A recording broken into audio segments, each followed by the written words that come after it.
ঘুম বন্ধ, 3 ঘন্টার বেশি ঘুমাইতে পারি না, আর ডায়াবেটিস বেড়েই চলছে আমাদের। এইভাবে আমরা ইভেনকে ডাক্তার দেখাতে হলে আমাদের চিন্তা করতে হয় যে পয়সা পাবো। যতদিন বেঁচে থাকবেন ততদিন চাকরি করতে হবে। আজাদ সাহেবের শেষ কথাগুলো মতিঝিলের কোলাহল আর ব্যস্ততায় হারিয়ে যায়। বাড়িঘর রিপেয়ারিং করতে পারতেছি না, আগে যেতাম কোনোখানে কোনো বাচ্চা দাওয়াতও খেতে যেতে পারি, সব বন্ধ। আজাদ সাহেব যেটুকু বাঁচিয়ে রেখেছিলেন হোঁচট খাওয়ার সময়ের শক্তি আর অবলম্বন হিসেবে, তা এখন আটকে আমানত রক্ষাকারীদের দায়িত্বে থাকা ব্যাংকে। সামাজিকতা রক্ষা করতে গেলেও এখন পরের দিনের কথা ভাবতে হয়, অথচ গত 10 বছরের পরিকল্পনায় এই দুঃসময় ছিলই না। যাদের টাকায় ডিভিডেন্ড বা মুনাফা গোনেন শেয়ারহোল্ডাররা, তারা প্রতিদিন ব্যাংকের শাখাগুলো থেকে ফিরে যান খালি হাতে। ব্যাংকের ফরেনসিক রিপোর্টগুলো আশা জাগায় না আজাদ সাহেবদের। তবু ব্যাংকপাড়া এরই মধ্যে 6 ব্যাংকের অডিট শেষ। এডিবির $50 কোটি খরচ হচ্ছে এসব ব্যাংকের সংস্কারে। এদিকে নিজের অবস্থার পরিবর্তনে ইসলামী ব্যাংক নিজের অর্থায়নে অডিট শেষ করেছে। ব্যাংকটিতে খেলাপি পুরোপুরি নিয়ন্ত্রণ না থাকলেও নানা ইতিবাচক উদ্যোগ নিজেদের অবস্থান ধরে রাখতে সহায়তা করেছে। এদিকে খাদের কিনারায় থাকা ন্যাশনাল, এবি ও আইএফআইসি ব্যাংকের অডিটে হাত দিয়েছে ডেলয়েট মালয়েশিয়া। ব্যাংকের আসলে প্রকৃত অ্যাসেট কোয়ালিটি কোন পর্যায়ে আছে, এটা প্রতিটি ব্যাংকেরই ক্ষেত্রে আমাদের জানা দরকার।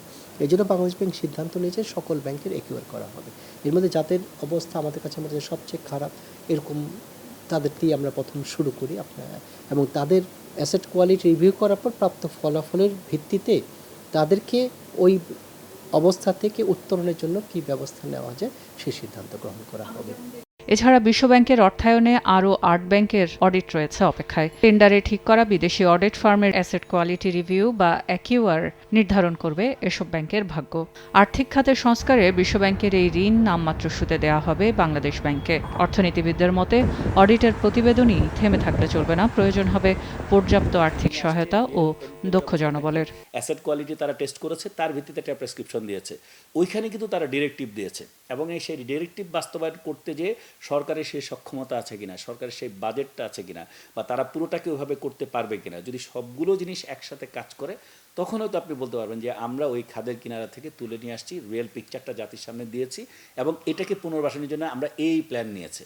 এখন আপনি যদি সেইগুলোকে ক্লিয়ার কাট কিছু না বলতে পারেন, সিদ্ধান্তহীনতায় থাকেন, বা বলতে থাকেন যে আমরা সুশাসন ফিরিয়ে আনবো, এই জায়গার মধ্যেই থাকেন, বাট ভিজিবল কিছু মানুষ তা দেখে, তখন কিন্তু আসলে এইটার কোনো সুফল আদৌ কোনো জনগোষ্ঠী পাবে কিনা সেটা নিয়ে আমার যথেষ্ট সন্দেহ আছে।